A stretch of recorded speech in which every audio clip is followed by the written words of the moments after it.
Hi, I'm the Cowboy Sauv. I am so excited to film my very first travel video. Where else should we start but right here in Arizona? And what location would be better than a ranch? That's right, we're at DA Ranch here in Cornville, Arizona. They have a great layout with a lot of entertainment and a lot of fun. I'm excited to show you around. Let's go drink some wine and see what they're pouring today.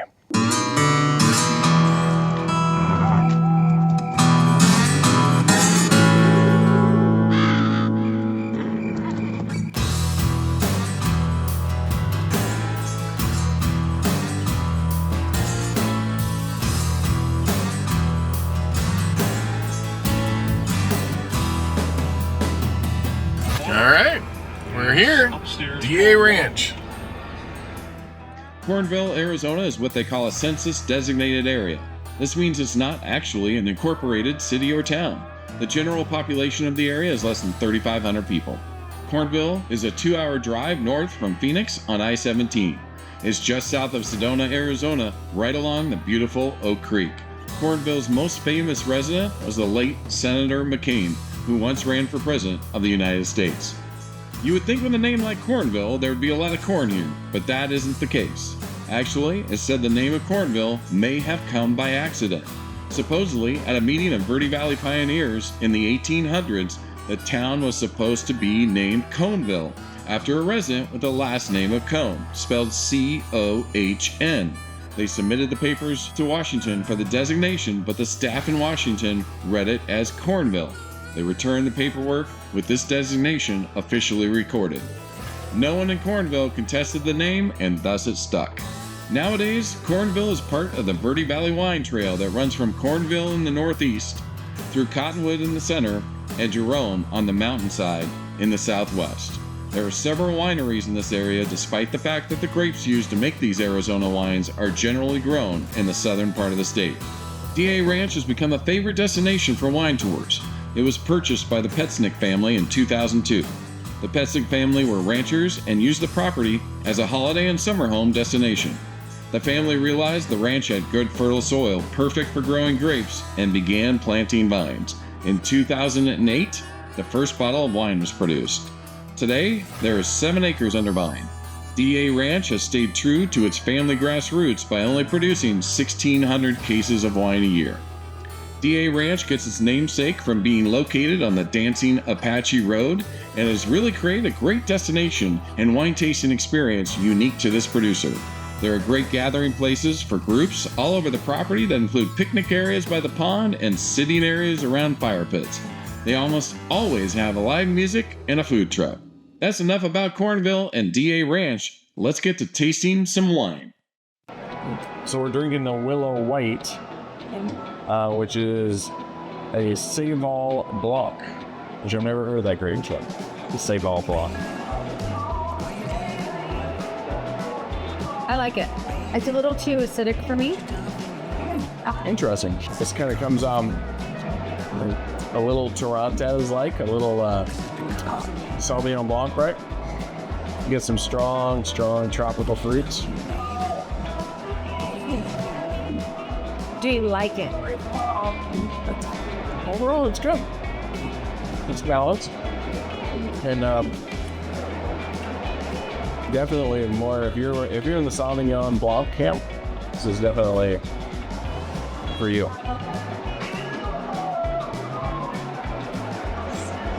Which maybe is a name like Seyval Blanc. Maybe it's related. I'll have to look that up and find out. They might hand me my phone and I will mark my notes. I'm buying Gypsy right now. We're at DA Ranch.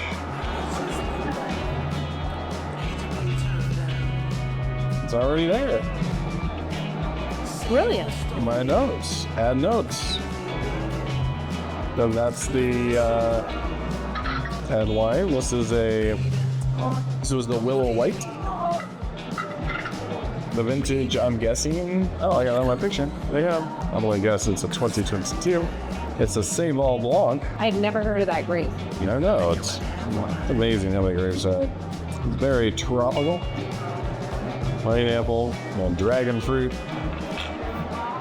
All right, well, we tasted that one. You know, this is just a fantastic site. The fact that we can taste wines outside in these amazing spaces they've created for us. Look at this pond behind me, be able to hang out at that. There's a picnic area right over here.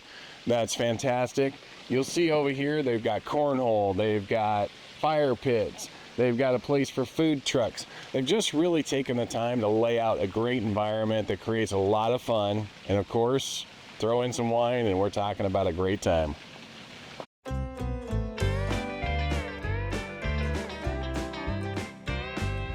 Ready to sail into the wind. Oh, you got your glass? This is so good.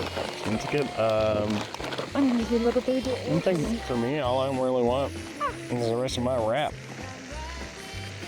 Oh, I want that salad. Let's see how this wine pairs with the green salads with feta, tomato, crispy beef. Ooh, I think it's gonna do pretty good. Crispy beets and touch it off, that'll match up real nicely. Oh my god. That made the wine better. Yeah. I love that. Don't you? Cheers. Cheers. Good experience.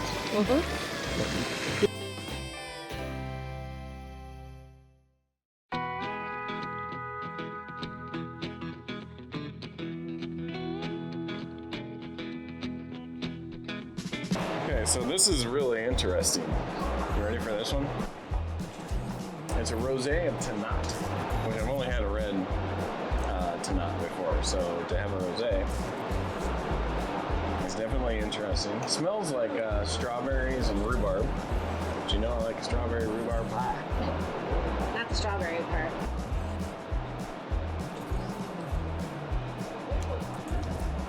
Fruit is very tart on the palate, but I like tart. A little unripe, but it definitely strawberry rhubarb holds up.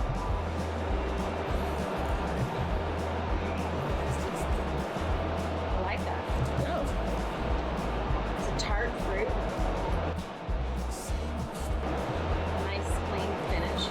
I actually like this one better because I think the Seyval Blanc came off a little more, It's a little more buttery. astringent for me.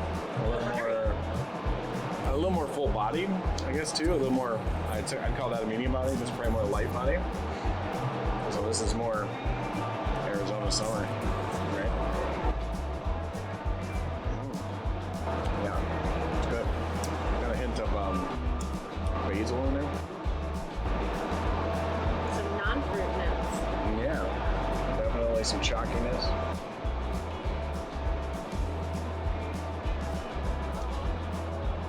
Nice, well-balanced wine. A lot of fun. You like it better than the... I do. This one fits my profile, which is interesting because our gentleman who's pouring for us thought the white was tasting better today. But you know, everybody has their own profile, own palate, and this fits me better. So you know, you're the interior designer. What do you think about this lodge feel they've developed here? I think it's really comfortable, probably meets, probably appealing to most people who come tasting in Arizona because of its comfortable invitation. It's very warm. It's really comes out like an oasis in the desert, right?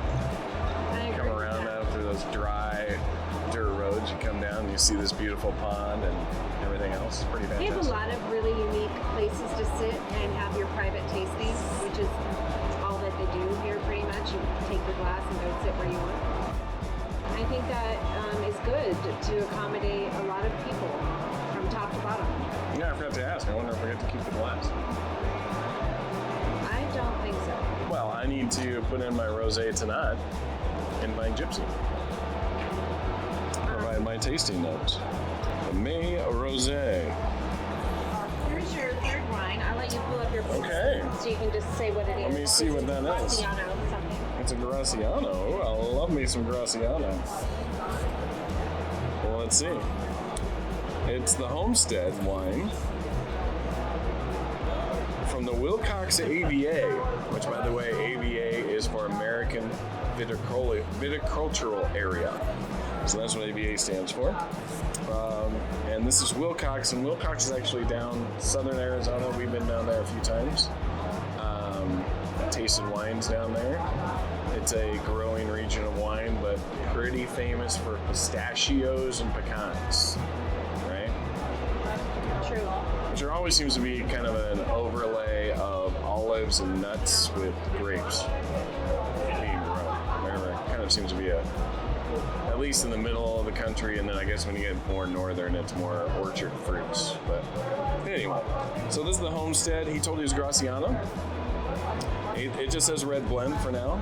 Oh, it's a Cabernet, Graciano, and a third grape that I don't even. Mike rattled that off quickly. Now, well, let's see what we got. Oh, definitely. That's all red fruit there. Ripe. 21, I would expect it to be, pretty ripe. Definitely oak, but light oak. I think we found out here that they use Hungarian oak actually here, which is unique. Not French or American, but Hungarian. So that's why you get very light oaky flavors instead of those strong, itch in the face oak flavors. Comes off with strawberry. A little bit of leather. A little bit of smoke. Coriander. Let's give it a go.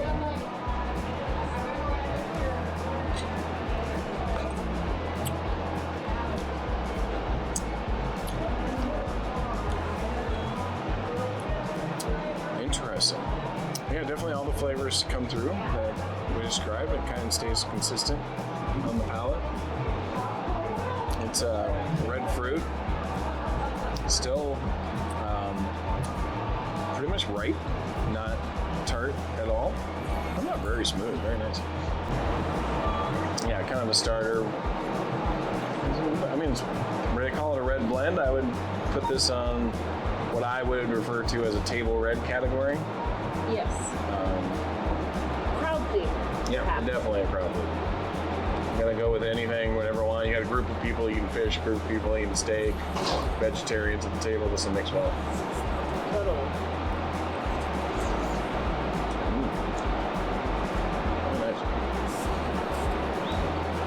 And I like my reds a little lighter from time to time. So let me add this wine to my Vine Gypsy notes today. So this is the Homestead 21. All right, so this is the Red Barn Red, which is mostly Tempranillo with some Petit Verdot and some Cabernet. So he said this is the crowd favorite here. So let's put it to the test, shall we? It's weird and interesting. So for the Petit Verdot to be so small in this, Tempranillo a little bit, but that Petit Verdot, you sure get that peppery, that black pepper, cardamom. This is very spicy. Got a little more oak on it than the last one. Oh, and you got yourself a glass of this one. Right? I did. Because I liked it. I'm gonna put my sunglasses on there. Well, let's give it a go together. Write some notes. Cheers. Cheers.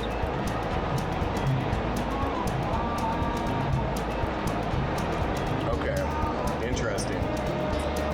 I'm gonna throw a flavor out there for you and see if we get maple syrup. No.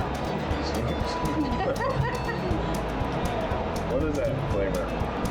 Brown sugar, yeah? Brown sugar, maple syrup? Yeah. It's not sweet like that, but I've got that, it's got that like, molasses would probably be better. Because molasses can be more bitter, but it's got that kind of, that flavor. You definitely put this with some barbecue sauce. I can see why this is a crowd favorite. It's light, yet carries a little bit of stronger finish. All right, this is 100% Tannat, which I said earlier, which is the same grape they made the rosé with earlier. This is the red version. Everything they're pouring today is 2022, by the way, with the exception of the Homestead, which is 21. So Tannat. really peppery. It's gonna be probably in that Syrah category. More petite Syrah, actually. Red fruit. So that's got cranberries and pomegranates. Oh yeah. Peppery. Actually, I dig it. You gotta be on that definite Petit Verdot, Petit Syrah bandwagon and really like that peppery flavor. Just finished our wine tasting here at the beautiful DA Ranch. What an amazing venue. The wines were fantastic, and I revisited the Homestead 21. I suggest you do the same when you stop by. Please follow me on Instagram at cowboy_Sauv, and you'll see all my wine tasting notes and my reviews on vinegypsy.com. Until we meet again, I'm going to say so long, and we'll see you somewhere on the wine trail.